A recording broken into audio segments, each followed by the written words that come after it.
Ministerio de Justicia. Cuando cambiamos, todo se transforma.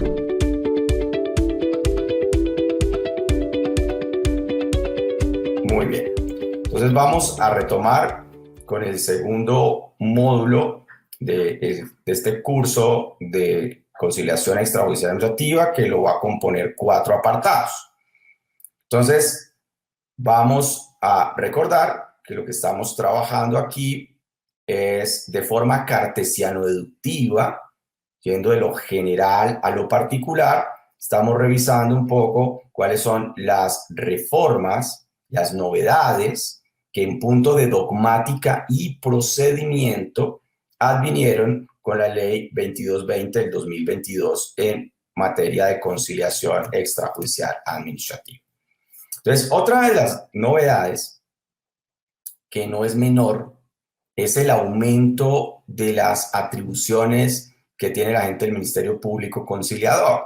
Esto, volviendo a memorar lo que señalábamos en el módulo 1, es lo que ha dado unos fecundos debates en la doctrina, sobre todo europea, respecto de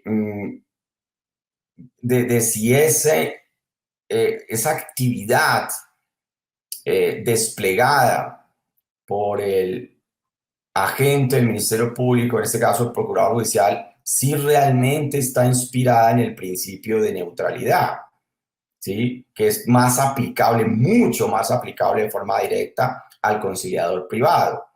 Aquí tal vez la nomomárquica, que se ve como un acto reflejo más prolija, no es la neutralidad, sino la imparcialidad. Y entre otras cosas es porque el conciliador privado no tiene mayores atribuciones de intervención procesal, mientras que en la conciliación prejudicial administrativa el procurador judicial tiene muchos atributos de intervención, ¿sí? Luego, que no es que sea neutral, sino es que debe ser objetivo e imparcial. Neutral es no hacer nada, neutral es no tener injerencia procesal de intervención.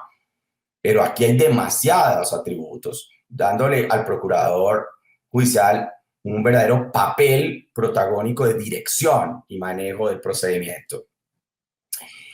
Entonces, ¿qué atributos tiene? Tiene el de admitir, inadmitir y rechazar, que esto es nuevo, esto es novedoso.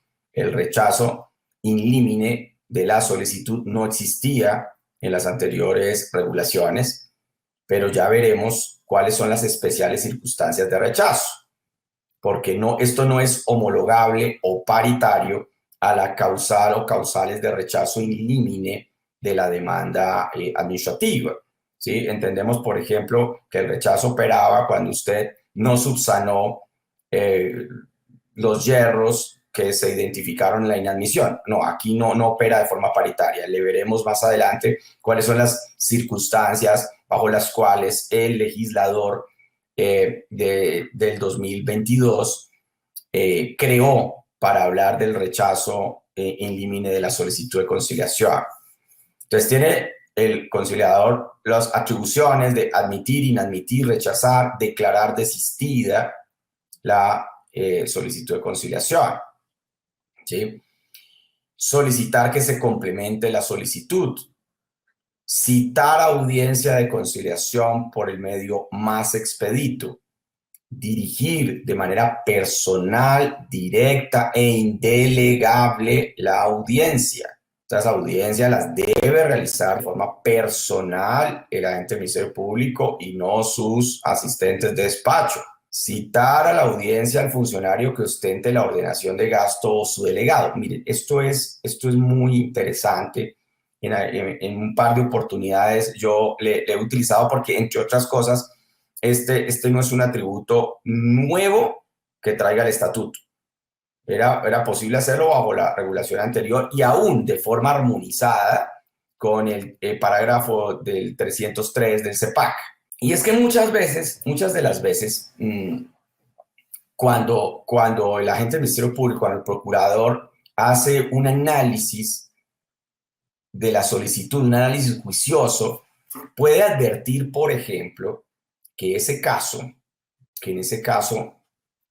exista sentencias de unificación, reglas ratio decidendi en sentencias de unificación sobre esa materia, que es uno de los enormes temas sobre los cuales se pueden llegar a construir acuerdos. Ese es un escenario más que prolijo para hablar de acuerdos, ¿sí? Ya me tomaré unos minutos, digamos, un espacio importante para que hablemos nosotros de las sentencias de unificación y el valor del precedente aplicable a este procedimiento. Entonces pensemos que el caso en ciernes, sobre ese caso ya hay vertidas reglas ratio decidendi en sentencias de unificación del Consejo de Estado de la Corte Constitucional. Luego que si ya hay reglas ratio vertidas en sentencias de unificación sobre esa materia y aplicables al caso concreto, no tendría por qué haber proceso, no tendría por qué haber contención jurisdiccional. El Estado está obligado a extender los efectos de esas sentencias, entre otras cosas, tal como lo prevén los artículos 10, 102, 269, 270 y párrafo 303 del CEPACA, porque se le dio al precedente fuerza formal y material, fuente formal y material del derecho. Le discutiremos ahora en unos minutos. Entonces, ¿cuántas de las veces, por ejemplo, uno observa que, claro, aquí hay sentencias de unificación? Entonces, motivadamente va a citar al ordenador del gasto, gobernador, al alcalde, al gerente, al rector de la universidad pública, etc. ¿Con qué propósito? Lo cita, pues puede citar a él y a los miembros del comité de conciliación, a la audiencia, porque es que ellos son los que toman las decisiones. Cuando usted está simplemente conversando con el apoderado de la entidad estatal, pues él simplemente viene con el recado. Yo le llamo, por favor, no quiero que me lo vean de forma peyorativa, pero yo lo llamo el servientrega, ¿no? Porque es que él viene con el papelito que mandó decir el comité que no tiene ánimo conciliatorio, ¿sí? Pero él no puede tomar decisiones. Él no está facultado para ir más allá de simplemente traer el recado de la entidad. Porque las decisiones sobre conciliar o no conciliar las toma el comité de conciliación, claramente. Es el cuerpo colegiado, ¿sí?, que tiene esa competencia legal para pronunciarse sobre las fórmulas conciliatorias en los procedimientos administrativos y judiciales. Entonces usted cita al ordenador del gasto y a los miembros del comité para hacerles caer en cuenta en audiencia de esa existencia de la regla ratio decidendi, del por qué hay una conexión, hay un instrumento, ¿sí?, axial de conexión entre la regla ratio decidendi vertidas en la sentencia de unificación y el caso concreto. Y una vez conocidas por la entidad, observen la posibilidad de comenzar a hablar de los acuerdos conciliatorios, ¿sí? Claro, usted lo puede hacer a través de la reconsideración formal, pero qué bueno poderlo hacer en la audiencia para poder compartir de una manera directa estas reflexiones en punto de la aplicación de los efectos extensivos de la regla ratio decidendi. Casos en los cuales muchas de las veces, y me ha pasado como procurador en varios casos, que no habían caído en cuenta, el representante legal y su equipo de conciliación no habían caído en cuenta de la existencia de esas reglas, no las desconocían. Y una vez ya bajo conocimiento, toman decisiones distintas a las que inicialmente habían motivado su posición. Creo que esto es muy importante.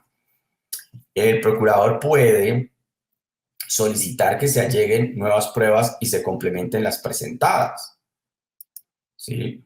Puede solicitar el apoyo técnico de la Dirección Nacional de Investigaciones de la Procuraduría General de la Nación, cuyos informes y conceptos servirán de prueba en los procedimientos conciliatorios. Hay un interrogante en ese servirán de prueba sobre una acción pública de inconstitucionalidad que ya se presentó en punto de la solicitud de inconstitucionalidad de esta disposición. Pues miraremos la Corte cómo se pronuncia en la materia. Solicitar a los comités de conciliación la reconsideración, ¿sí? Esto es muy importante. Flaco servicio se le estaría prestando a la pretensión de autocomposición y a la misma pretensión de descongestión de la Administración de Justicia, si sencillamente cada vez que se certificara por parte de un comité que no tiene ánimo conciliatorio, se entendiera ya como una actividad notarial y entonces automáticamente se declara fallida. No. Aquí hay eventos en los cuales tiene que haber un protagonismo del procurador en el sentido de intentar mostrar en la actuación que existen verdaderos fundamentos jurídicos y sustantivos para que se tiendan los puentes del acuerdo, ya sea por la existencia de las sentencias de unificación, de las cuales ya hablaremos enseguida, ya sea porque hay una alta probabilidad de condena. Puede ser que no haya sentencias de unificación, pero si el distrito ha perdido sistemáticamente los últimos 25 procesos sobre esa misma materia, aún sin la existencia de sentencias de unificación, ¿qué es lo que estamos evidenciando?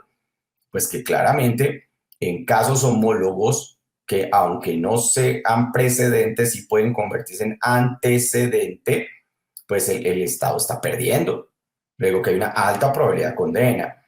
O cuando se considere que la fórmula conciliatoria compromete la legalidad.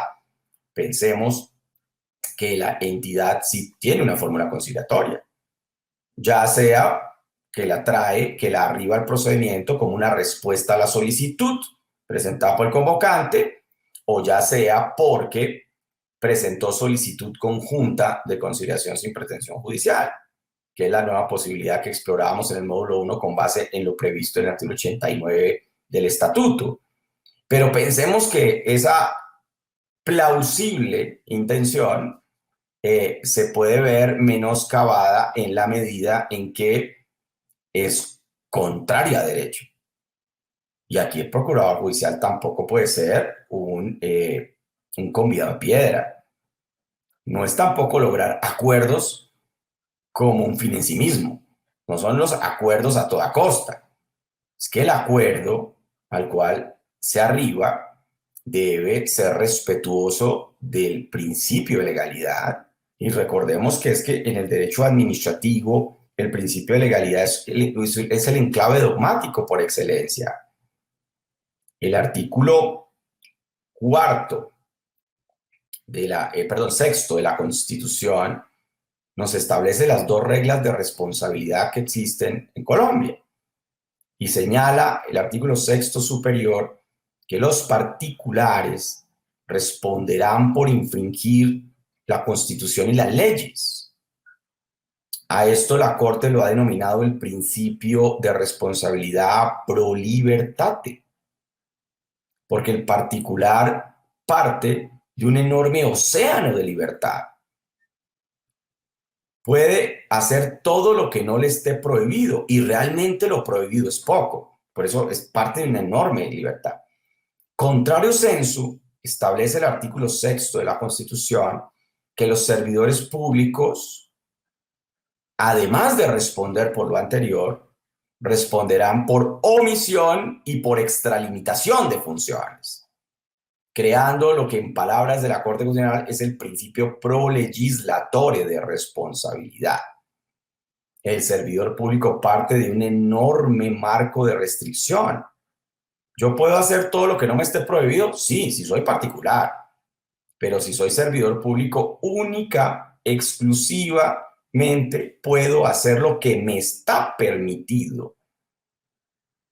Luego que puede haber una loable intención, si se quiere, de muchos ordenadores de gasto, de muchos representantes legales, de muchos comités, de querer conciliar ciertas cosas.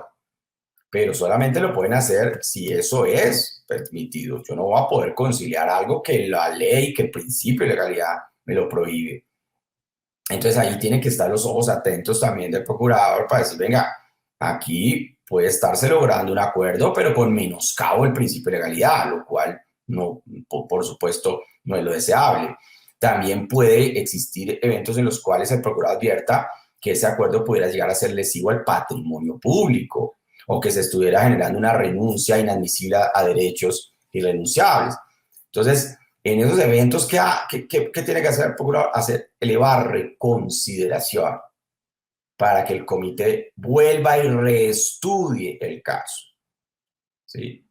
Y además, para que estudie el caso. ¿Cuántas de las veces lo que hacen los comités es no estudiar el caso, sino que casi que de forma notarial cogen casos que ellos consideran línea y simplemente sobre 50 toman una determinación in genere? No, hay que hacer un estudio de caso, ¿sí? Porque se le estaría prestando un muy flaco servicio a este sistema si no vemos como el principal objetivo de este procedimiento el intentar alcanzar unos acuerdos, así sean parciales. Adelantándome un poquito a algo que veremos más adelante, uno de los requisitos de la solicitud de conciliación, que esto también es nuevo en el estatuto, es que el convocante debe señalar cuál sería la fórmula de conciliación que pretende. Fíjese que es un requisito formal de la solicitud. Es decir, que no es ver este procedimiento como, es que es un paso para poder demandar. Es que me toca agotar el procedimiento para tener un papelito que me habilite en procedibilidad para presentar mi demanda. Venga, ese es un efecto derivado. Ese sería un efecto por consecuencia. Pero el principal objetivo de este escenario es lograr los acuerdos, así sean parciales, para evitar la contención. Entonces, aquí me parece que tiene que haber una conciencia de todos los operadores del sistema para tender puentes cada vez más robustos hacia el logro de ese objetivo principal. Proponer fórmulas de acuerdo, si las partes realmente pues, no tienen una activa, digamos, propuesta, diseños propositivos, si sus fórmulas realmente son precarias, si no hay una disposición inicial al acuerdo, el procurador puede proponer fórmulas, ¿sí? Puede suspender la audiencia de conciliación, puede aplazar la audiencia. Esas son dos figuras diferentes, ¿no? Que a veces uno observa de forma antitécnica su formulación por parte de algunos abogados, de algunos nivelistas, donde da uno apertura a la audiencia y le proponen el aplazamiento. No, pues si ya hay apertura formal de la audiencia, usted no la va a aplazar. De golpe procederá a la suspensión, pero no al aplazamiento. El aplazamiento procede siempre y cuando no se le haya dado inicio o apertura formal a la audiencia. Dígalo de una forma muy coloquial, el aplazamiento operaría antes de la audiencia. Ya una vez dada apertura formal a la audiencia, lo que eventualmente podría llegar a proceder sería la suspensión, ¿sí?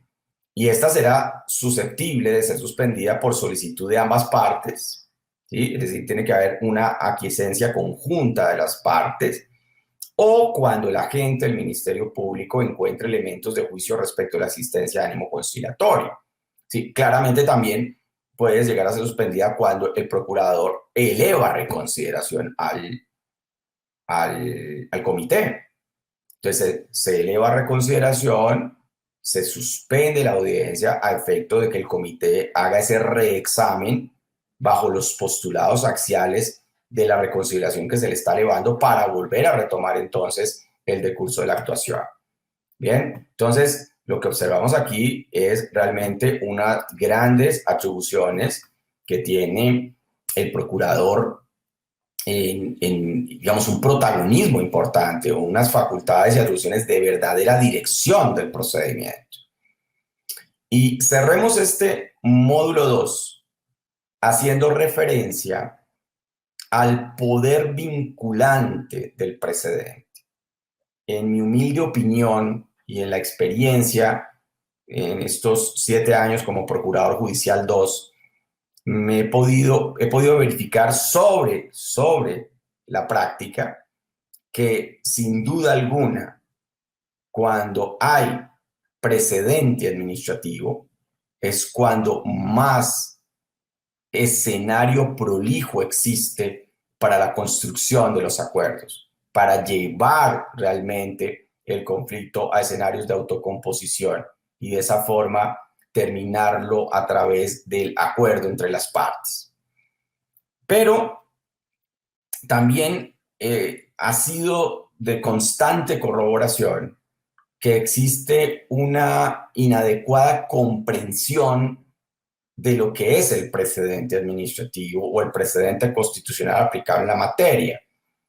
Porque es que no podemos confundir sentencias con precedente. No se puede confundir. A ver, una cosa es una providencia, otra cosa es una sentencia, otra cosa es un antecedente y otra es un precedente. ¿Sí? Recordemos todos que en nuestro ordenamiento jurídico imbricamos al mismo tiempo, lo cual no es muy razonable, ¿cierto? Pero metimos bajo una fusión las dos grandes fuentes del derecho de los dos grandes sistemas occidentales, no los únicos, pero sí los más importantes. El sistema Lex, de origen continental europeo, y el sistema precedente de raigambre anglosajona. Y en Colombia ambos son fuente formal y material. ¿Sí?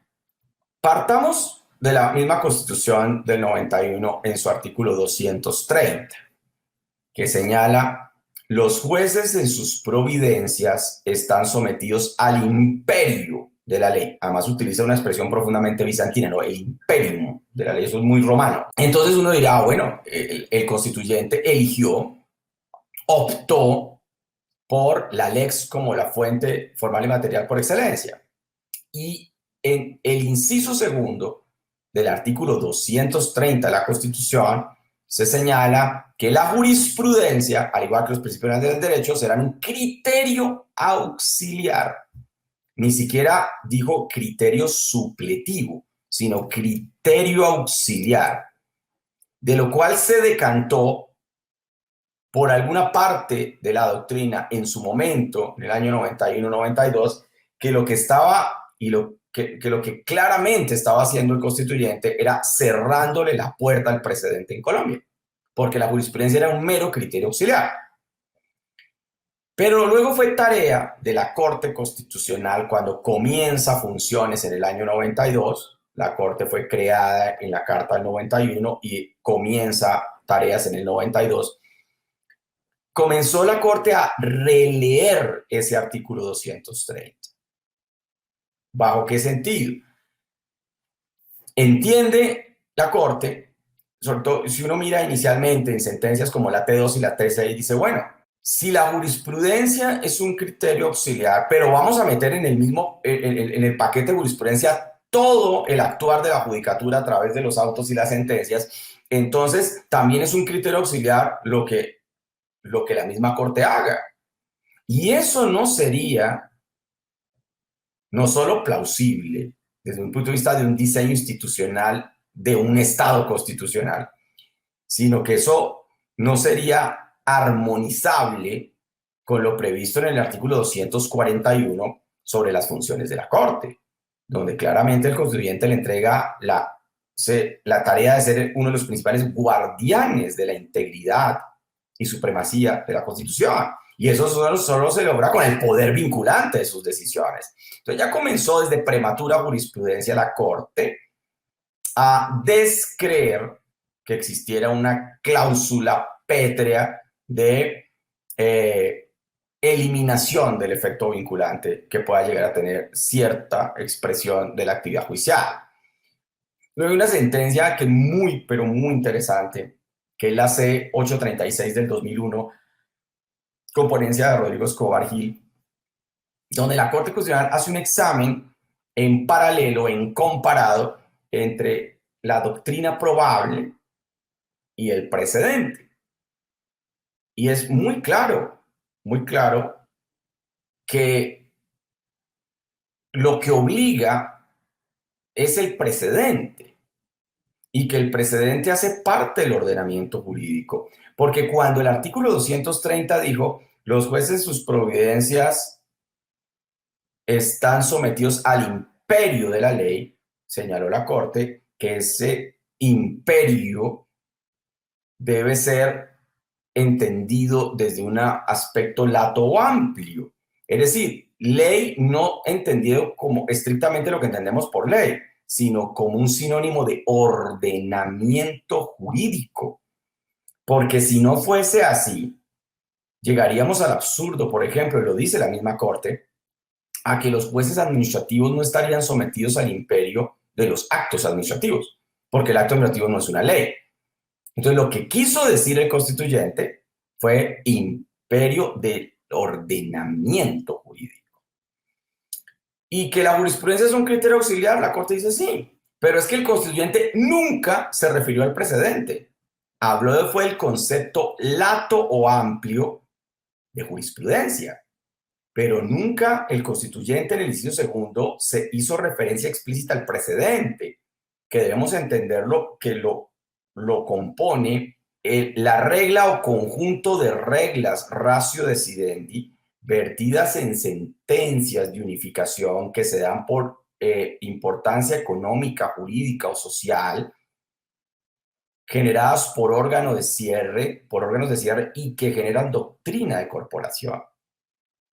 Esas reglas hacen parte del ordenamiento jurídico porque son una extensión hermenéutica de la ley o una extensión hermenéutica de la Constitución, dependiendo quién esté haciendo el ejercicio de precedente, si, por ejemplo, el Consejo de Estado, la Corte Suprema o la Corte Constitucional. Entonces, el precedente hace parte de ese ordenamiento, la extensión hermenéutica de. Si eso es así, el precedente es fuente material y es fuente formal del derecho. Ya en sentencias T774 del 2004 y la C590-2005, por ejemplo, se comenzó a señalar por parte de la Corte que desconocer el precedente, ya sea legal o constitucional, serían causales específicas de procedibilidad de tutela contra la providencia judicial o el mismo acto administrativo. Puntualmente, y bajo el cobijo de la técnica de tutela contra providencias, si usted desconoce el precedente legal, esa sería una causal de defecto material o sustantivo. Y si lo que se está inobservando es el precedente constitucional, es una causal autónoma, es una causal independiente llamada desconocimiento del precedente. Entonces, ¿qué pasa si usted inobserva, desconoce el precedente? Tutela contra providencia. En la C634 del 2011, la Corte estudió, es una de las sentencias que estudió los casos, bueno, ¿qué pasa si el precedente constitucional llega a entrar en contradicción o en antinomia con el precedente legal? Fácil fue a la Corte concluir que si el precedente legal es la extensión hermenéutica de la ley y el precedente constitucional es la extensión hermenéutica de la Constitución, permítanmelo decir así de sencillo, pues Constitución mata ley. Entonces, que primaría el precedente constitucional sobre el precedente legal en un caso en concreto. Y la Corte Suprema de Justicia, Sala de Casación Penal, pues ha ido más allá, al punto de señalar, les dejo allí en el slide la referencia, que desconocer el precedente pudiera llegar a ser prevaricato, ya sea por acción u omisión, dependiendo el caso. Pero en este expediente, en 1946, la Corte Suprema encuentra que en ese caso puntual que el juez de Ayapel incurrió en prevaricato por acción, por desconocimiento del precedente. Entonces, creo que no nos puede quedar el menor asomo a la duda de que el precedente en Colombia tiene valor vinculante, tiene efecto vinculante, hace parte del ordenamiento jurídico. Y en tal virtud, cuando existan esas reglas ratio vertidas en sentencias de unificación, es obligatorio extenderlo.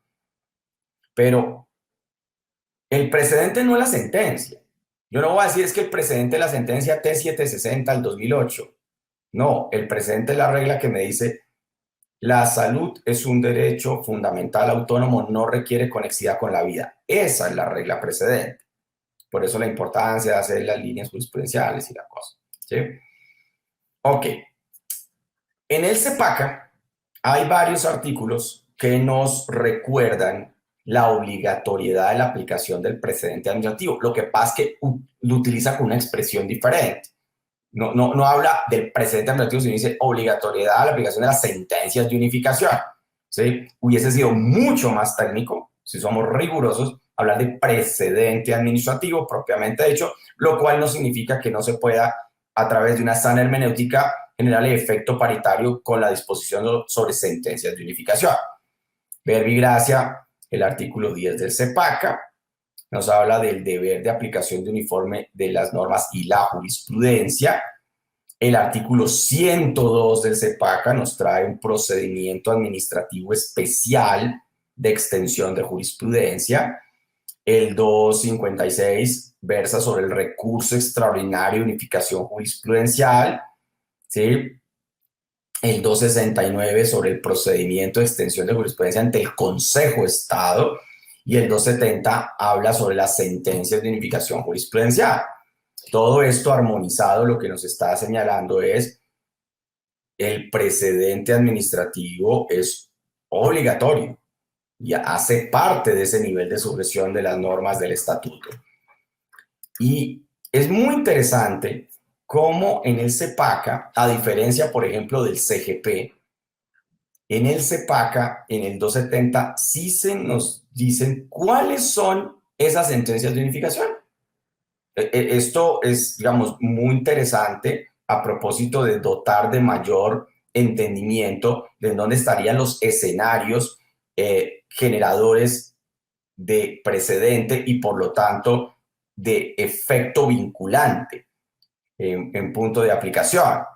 Verbi gracia señala el código, el legislador, dice, las que haya proferido o profiera el Consejo de Estado, paréntesis, porque para algunos el precedente administrativo solamente es aplicable a partir de la entrada en vigencia del CEPACA, es decir, el 2 de julio del 2012, lo cual sería una lectura profundamente incorrecta, ¿sí? Ya que claramente aquí lo que está diciendo el código es no solo las que produzca el Consejo de Estado a partir de este momento, sino las que haya proferido. Y esto es taxativo, mírenlo por favor en el 270. Las que haya proferido o profiera el Consejo de Estado por razones de importancia jurídica, trascendencia económica o social. Un segundo escenario de donde se van a proferir las sentencias de unificación son aquellas que se den por la necesidad de unificar propiamente la jurisprudencia. Y estas se dan las sentencias de sala plena. Una explicación aquí pequeñita que podría de golpe ser de valía. Todos sabemos que el Consejo de Estado está dividido en tres salas: la sala de gobierno, la sala de consulta y servicio civil y la sala de lo contencioso administrativo. En esta última, en la sala de lo contencioso administrativo, es donde se van a proferir las sentencias. ¿Sí? Esta sala está a su vez dividida en 5 secciones: primera, segunda, tercera, cuarta y quinta. A su vez, la sección segunda está dividida en 2 subsecciones, A y B, y la sección tercera está dividida en 3 subsecciones, A, B y C. No han sido pocos los casos en los cuales, por ejemplo, en la sección segunda o en la sección tercera, se observa que se están fallando de forma disímil casos similares en las diferentes subsecciones. Entonces lo que hacen es se reúnen las subsecciones y profieren una sentencia de unificación de sección. Entonces podremos tener 3 clases de sentencias de sala plena, que son las que identificamos como aquellas que se dieron por la necesidad de unificar o sentar jurisprudencia. Entonces, sentencias de sala plena de sección segunda, sentencias de sala plena de la sección tercera o sentencias de sala plena de lo contencioso administrativo, que es cuando se reúnen las 5 secciones. Bien. Otro escenario en el cual vamos a observar que existen la producción de sentencias de unificación y por lo tanto en ellas vertidas reglas, ratio, decidendias y precedentes, son en aquellas providencias mediante las cuales o sentencias mediante las cuales se resuelven los recursos extraordinarios. toda sentencia del Consejo de Estado que resuelva recursos extraordinarios, vamos a entenderla sentencia de unificación por disposición taxativa del 270 del CEPAC. ¿Qué recursos extraordinarios tenemos en contencioso? Todos lo sabemos, el recurso de revisión, ¿cierto? El recurso de anulación, que este es en punto de los laudos arbitrales. Recordemos que nuestro estatuto arbitral, la ley 1563 del 2012, prevé la posibilidad de que se dé el arbitramento entre particulares o que se dé el arbitramento cuando el Estado también hace parte allí. Entonces, cuando se propone el recurso extraordinario de anulación en un arbitramento entre particulares, conocerá o será el juez de la anulación la sala de decisión civil del Tribunal Superior Judicial correspondiente, pero si el arbitramento y el laudo arbitral involucró al Estado, la anulación, el juez de la anulación, será de forma privativa el Consejo de Estado en su sección tercera. Entonces, toda sentencia emitida como juez de la anulación por parte del Consejo de Estado se entenderá sentencia de unificación. El recurso de súplica, y aquí quiero hacer una explicación. Claramente, todos sabemos que con el advenimiento del CEPACA, la súplica dejó de ser un recurso extraordinario. Eso es claro y es así. Pero no es menos cierto que con anterioridad a la puesta en vigencia de CEPACA, se habían interpuesto recursos extraordinarios de súplica que desafortunadamente varios de ellos a hoy, 2023, no se han resuelto. Pero pensemos que hoy el Consejo de Estado resolvió un recurso extraordinario de súplica propuesto antes de la entrada en vigencia de CEPACA. Esa sentencia sería de unificación. Bien, y el nuevo recurso extraordinario de unificación jurisprudencial, previsto, digo nuevo, pues en el estatuto administrativo. Bien, y un escenario adicional en donde vamos a tener otras sentencias de unificación y por lo tanto de obligatoria extensión van a ser aquellas relativas al mecanismo eventual de revisión. No confundir, por favor, recurso extraordinario de revisión con mecanismo eventual de revisión, que es el cual puede hacer el Consejo de Estado en ciertos casos en los cuales para fungir como un revisor extraordinario de populares y del grupo de conocimiento de la jurisdicción contenciosa. Porque recordemos, por ejemplo, en punto de acciones populares y del grupo, que digamos, aquí la regla, por ejemplo, en populares, la regla procesal de oro es que la competencia la determina la legitimación en causa por pasiva. Es decir, el juez competente dependerá del demandado. Entonces, si es la autoridad pública, pues conoce el juez administrativo. Si es el particular, conoce el juez de circuito. Si usted demanda bajo la misma cuerda a los dos, al Estado y al particular, por fuero de atracción o conexidad, entonces conoce la jurisdicción contenciosa, el juez administrativo. Pero había algo en su momento no resuelto y es que la ley 472, que es la ley estatutaria que regula el tema de las acciones populares y de grupo, permite que usted demande contra indeterminados. Entonces, si yo voy a formular mi acción popular contra indeterminados, es decir, yo puedo probar como actor sumariamente que existe una violación o amenaza al derecho colectivo, pero no sé de dónde provino, no sé si eso proviene del Estado o del particular, entonces demando contra indeterminados. La pregunta que se suscitaba era, venga, ¿y ante quién presento la demanda? Si aquí no tengo identificación de quién lo produjo.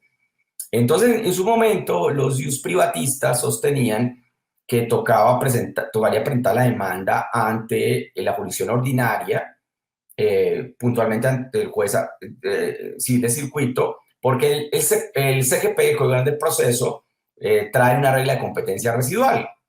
Todo lo que no esté asignado a una jurisdicción en particular será jurisdicción ordinaria. Todo lo que no esté asignado a una competencia en particular será, pero a una especialidad en particular será civil, y todo lo que no esté asignado a una competencia en particular será civil de circuito. Entonces decían, no, pues fácil, ya lo resolvió el CGP desde su versión anterior, Código de Procedimiento Civil, y es competencia residual. Eso le corresponde al juez civil de circuito. Pero los publicistas, y en esto el Consejo de Estado optó por esa tesis, y es entender que en el artículo 2 de la Constitución se encuentra vertida una regla de competencia un poquito escondida. Y es que en el artículo 2 de la Constitución nos habla de para qué nosotros tenemos autoridades. ¿Cuál es la razón de tener Estado? O sea, el Estado y las autoridades están para proteger los derechos, los bienes y honra de las personas. Ergo, si a mí me violan los derechos y no sé quién me los violó, el primer llamado a responder sería el Estado. Razón por la cual una popular contra indeterminados, por ejemplo, tendría que dirigirse ante el juez administrativo. Cosa distinta es que en el decurso del proceso advierta que la presunta amenaza o violación proviene del particular, caso en el cual deberá remitir el expediente a la jurisdicción ordinaria conservando la validez de todo lo actuado, sobre todo de las pruebas. Entonces, las populares y grupos de conocimiento del contencioso, por supuesto no el ordinario, podrán ser esas sentencias de primer piso eventualmente revisadas de manera extraordinaria por el Consejo de Estado a través del mecanismo eventual de revisión. Bien, entonces todos esos escenarios son en los cuales se van a producir sentencias de unificación y en tal virtud regla ratio decidendi que se convierten en precedente administrativo. Va bene, pero no solamente debemos aplicar las sentencias de unificación del Consejo de Estado, porque una de las conclusiones a las cuales arribó la Corte Constitucional de la revisión de constitucionalidad de los artículos 10 y 102, por ejemplo, fue que, así no lo dijera el legislador, debía entenderse que era obligatoria no solo la sentencia de unificación del Consejo de Estado, sino de la Corte Constitucional, que fuesen aplicables en la materia. Y cuando nosotros vamos a mirar en la arquitectura de la justicia constitucional, pues tenemos nosotros dos clases de sentencias, que serían las de control abstracto de constitucionalidad, que son identificadas con la letra C, que es el control normativo, no es el control que se le hace a la norma jurídica.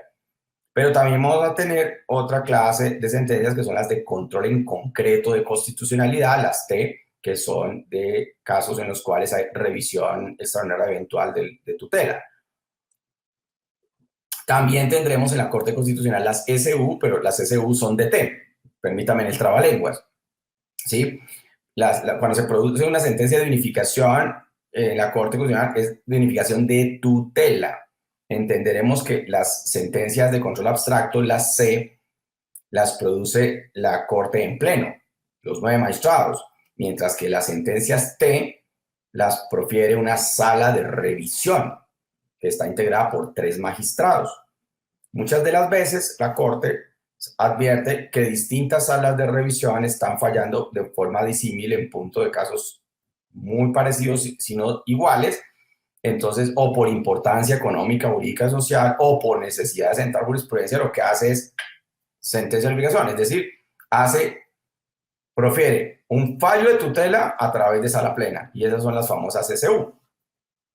Entonces, todas las sentencias C tendrán efecto erga omnes, y no podemos desconocer de ninguna manera su contenido vinculante.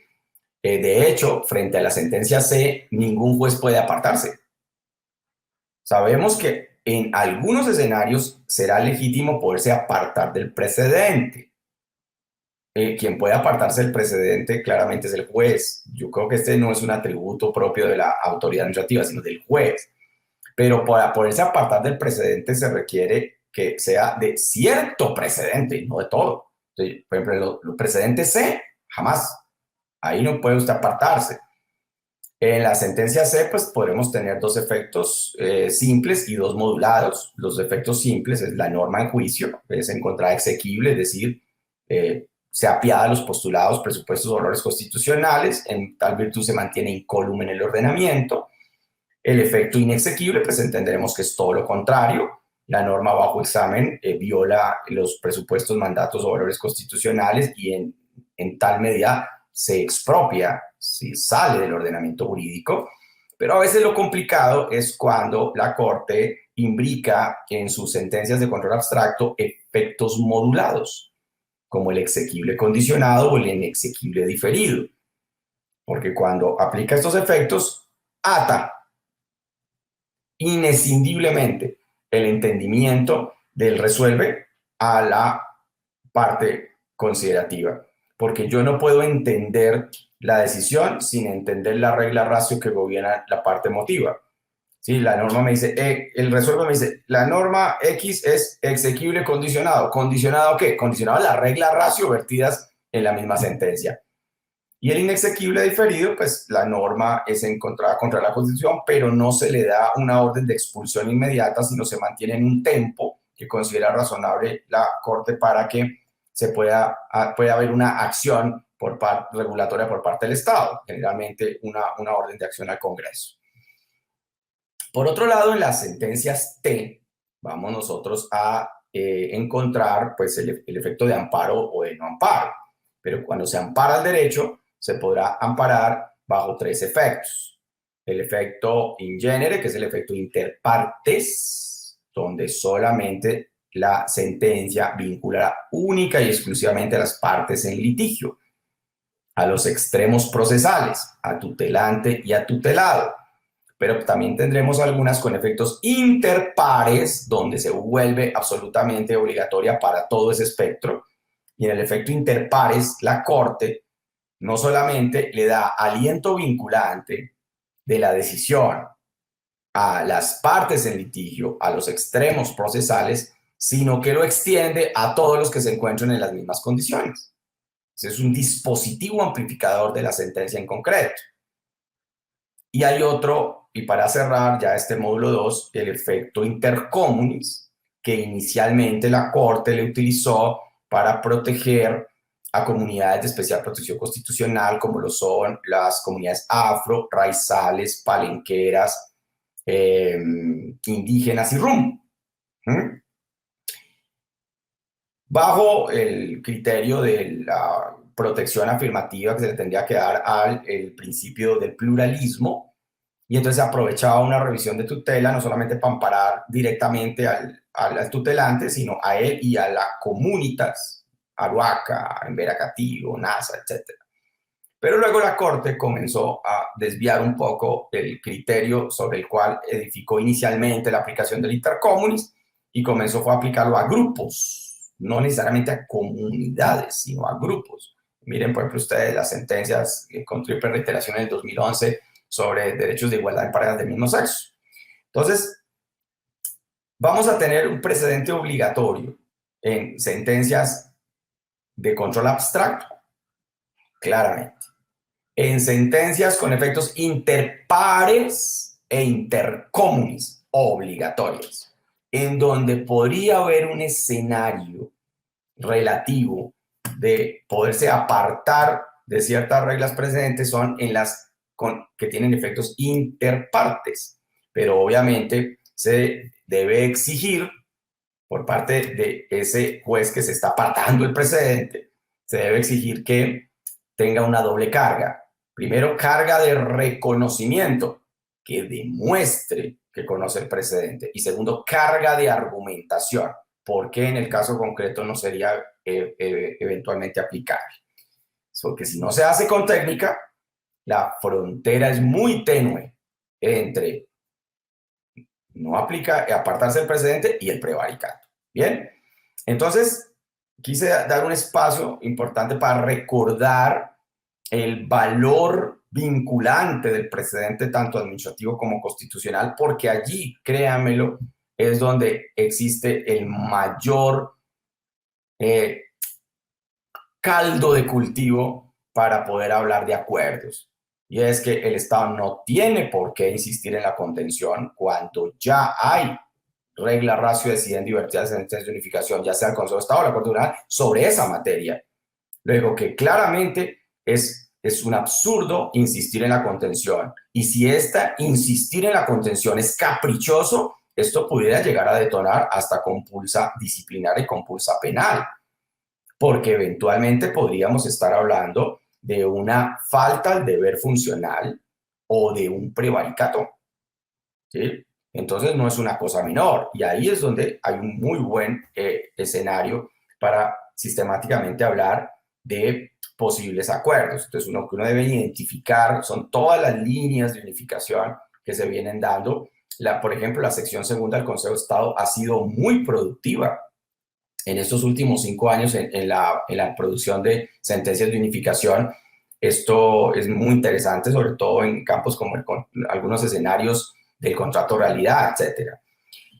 Bien, entonces, de esta manera le vamos a dar un cierre al módulo 2 y retomaremos el módulo 3 con los requisitos de la solicitud de conciliación, de los cuales desarrolla el artículo 98 del Estatuto de Conciliación, Ley 2220 del 2022. Entonces, dejamos este módulo en esta altura y retomaremos con el tema que ustedes pueden ver en el slide para comenzar entonces a desarrollar el tercer módulo de este curso. Por su atención, mil gracias.